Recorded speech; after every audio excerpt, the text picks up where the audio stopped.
Hello, mambo vipi? Kwenye video hii nitakuelekeza ni jinsi gani ambavyo unaweza ukatengeneza passport size kama unavyoweza kuona hapa. Nilitumia program hii ya Adobe Photoshop kujaribu kutengeneza hii passport size. Na hii passport unayoiona hizi tayari zipo tayari kwa ajili ya kuprint. Maana yake nimetengeneza passport size yangu. Baada ya kumaliza nikaja kutengeneza document ambayo ni A4, kisha nikaja kupanga hizi passport zangu ili ziwe tayari kwa ajili ya kuprint. Kwa nitakufundisha njia rahisi zaidi ya kuweza kutengeneza passport size. Na njia hii itawasaidia wale ambao wana biashara za stationery. Kwa hiyo itakusaidia kuwa na uwezo wa kutengeneza passport size kwa muda mfupi sana kwa kutumia programu yako ya Adobe Photoshop. Tutakachokifanya hapa ni very simple. Tutaanza hatua ya mwanzo kabisa, namna ya kuweza kutengeneza mfumo wa passport size hadi kufikia hatua hii hapa. Kwa hiyo hatua ya kwanza utakayoitumia ni kwamba lazima uwe na passport size ambayo umeshapiga picha. Ushanielewa? Yani uwe not passport size, uwe na picha ambayo tayari umeshaipiga kwa kutumia simu, kwa kutumia kamera, whatever. Hata ukitumia simu. Hii njia ambayo naelekeza ni kwa wale ambao bado hawana vifaa vya kutosha, maana yake wanatumia tu, unaweza kutumia tu simu yako. Kwa hiyo hakikisha tayari picha yako ipo kwenye kompyuta. Utakachokifanya utakuja hapa kwenye faili juu kabisa, huko pembeni juu. Utakuja hapa kwenye faili. Ukishakuja kwenye faili hapa utakuja sehemu ya open. Sawa? Utakuja kubonyeza sehemu ya open hapa, utabonyeza mara moja. Ukishabonyeza itakupeleka sehemu ya faili zako, utaenda kutafuta picha, location ambayo sehemu ambayo uliiweka. Mimi nitakuja kuangalia kwenye downloads hapa, nitakuja kuiopen picha yangu hii hapa, nita double click, itafunguka picha yangu hii hapa. Baada ya kufunguka, nisikize kwa makini, hizi ndio hatua ambazo utakuwa kuzifuata. Ukishahakikisha umesha open picha yako kwenye programu yako ya Adobe Photoshop, unachotakiwa kukifanya ni kulimove background ikiwa kuna background ambayo hauihitaji. Kwa hiyo baadaye tutatakiwa kuweka rangi ya blue. Kwa kawaida passport size inakuwa na rangi ya blue. Kwa hiyo lazima tulimove background, ndio hatua inayofuata. Sawa? Sasa kama umesha open picha yako hapa, kama unaweza kuona unataka kulimove background. Hii njia ni very simple ya kuondoa background. Kwa ukiwa unahitaji kutengeneza passport size. Hii njia ni rahisi zaidi. Utakachokifanya, select layer ya picha yako. Huku kushoto, kulia kuna layer zako utaziona hapa. Select hiyo layer yako. Ukisha select, utakuja hapa juu kabisa, kuna sehemu kwenye hizi menu baza hapa juu kuna sehemu hii ya select, utabonyeza hapa. Ukishabonyeza hapo utashuka chini mpaka sehemu imeandikwa subject. Hii sehemu ya subject utabonyeza hapo. Ukishabonyeza utasubiri kwa muda mfupi sana picha yako iwe selected. Kama unaweza kuona picha yako imeshakuwa selected, unaona kuna hii selection imesha cover sehemu ya picha. Baada ya hapo ukishamaliza picha yako ikishakuwa selected, ili uweze kulimove background, utakuja hapa chini kabisa, chini ya hii layer yako ya picha, chini kabisa huku kuna sehemu inaitwa mask, create mask. Kwa hiyo utabonyeza sehemu ya mask hapa pap mara moja. Ukishabonyeza sehemu ya mask, utaona tayari picha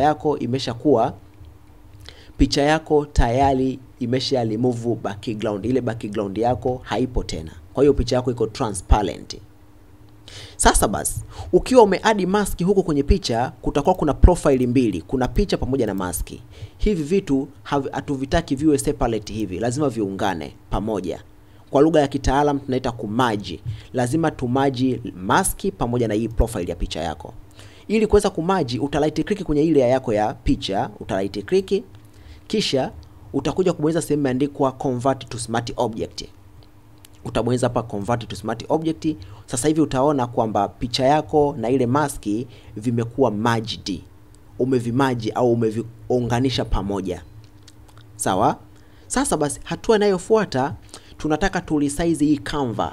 Frame ya hii picha ipatikane frame sahihi kwa ajili ya passport size. Ukiangalia hii frame yako ya hii picha ni kubwa sana. Kwa hiyo tutataka tuiresize kwa kiwango ambacho tutapata ile vipimo sahihi kwa ajili ya passport size. Sio, nielewa vizuri? Yes.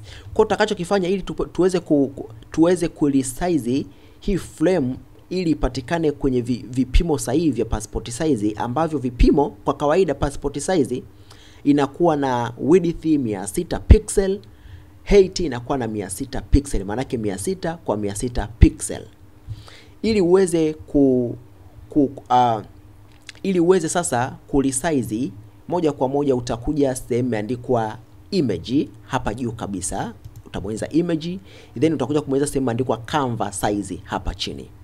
Utabonyeza sehemu ya canvas size, itakuja hii dialog box ambayo itakutaka sasa wewe uweke hapa. Hakikisha hapa kuna pixel, maana yake utachagua kulingana na vipimo ambavyo unataka kuvitumia. Mimi natumia pixel, hakikisha unaweka pixel, unachagua pixel. Baada ya hapo utaweka hapa 600, utaweka 600, alafu hapo utaweka tena 600.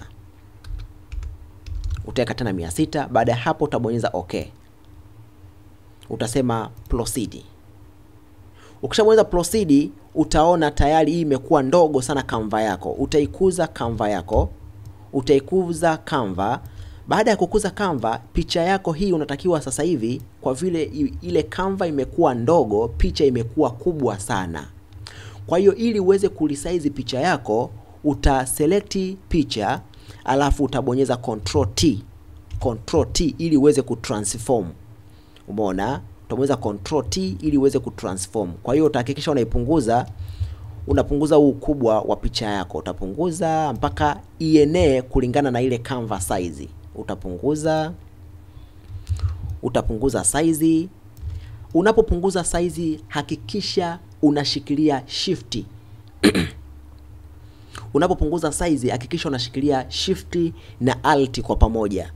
Kamata shift na alt. Ukisha kuwa umebonyeza tu Control T, itakuja hii transform. Hii transform ndio itakusaidia wewe kupunguza na kuongeza picha yako.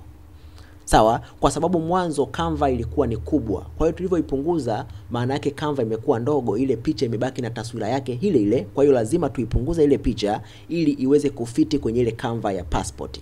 Ndio hapa tunachokifanya. Sawa? Kwa hiyo sasa unavyokuwa unaipunguza picha yako, unavyokuwa unapunguza, ukipunguza kawaida tu inaharibika. Ndio maana nakushauri unapokuwa unapunguza, shikilia, kamata shift na alt kwa pamoja, au shika shift tu peke yake alafu punguza. Shika shift alafu punguza hivi.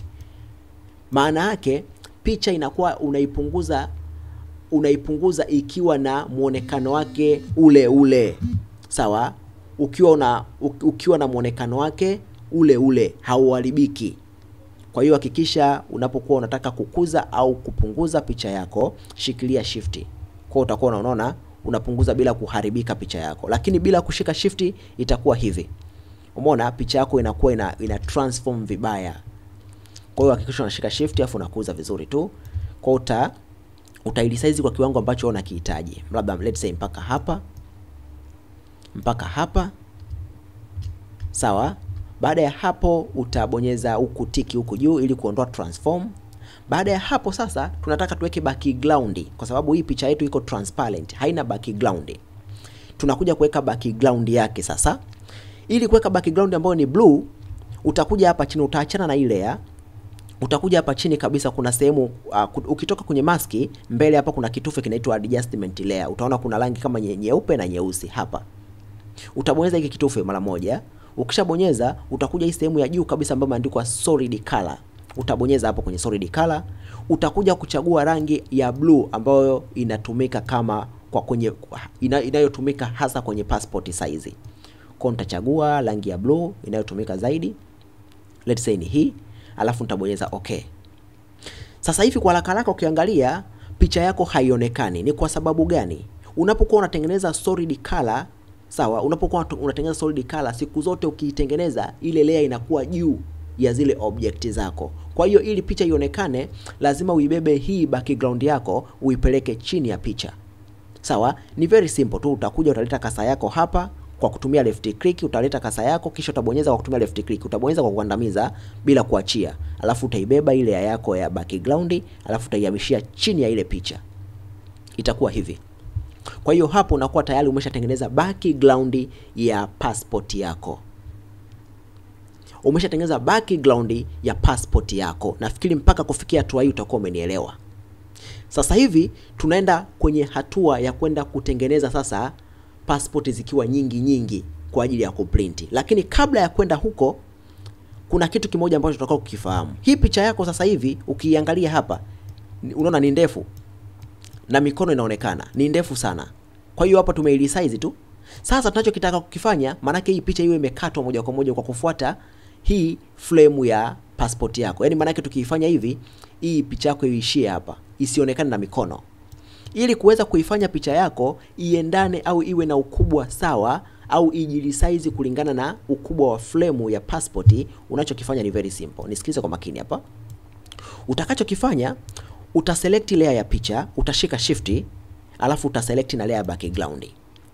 Utaselect zote kwa pamoja. Baada ya hapo uta right click kwa pamoja. Ukisha right click, utakuja kubonyeza sehemu imeandikwa flatten image.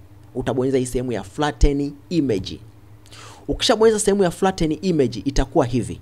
Manake hapa ukishabonyeza tu flatten image, utaona hapa kuna kufuli. Hili kufuli litoe. Kulitoa hili kufuli utalibonyeza mara moja hapa kwenye hii kufuli unayoiona. Bonyeza tu hapo mara moja. Utakuwa umeondoa kufuli. Baada ya hapo, sasa hivi ukibeba picha yako utaona sasa hivi imekatwa. Maana yake sasa hivi imekuwa ina ukubwa au imeendana na frame. Maana yake size ya picha ndio size ile ya frame. Sio, umeelewa vizuri? Kwa hiyo hata mikono yako sasa hivi haionekani. Maana yake picha yako imekuwa imeendana na ukubwa wa frame ya passport. Sio, umeelewa vizuri Nafikiri hapo utakuwa umeelewa.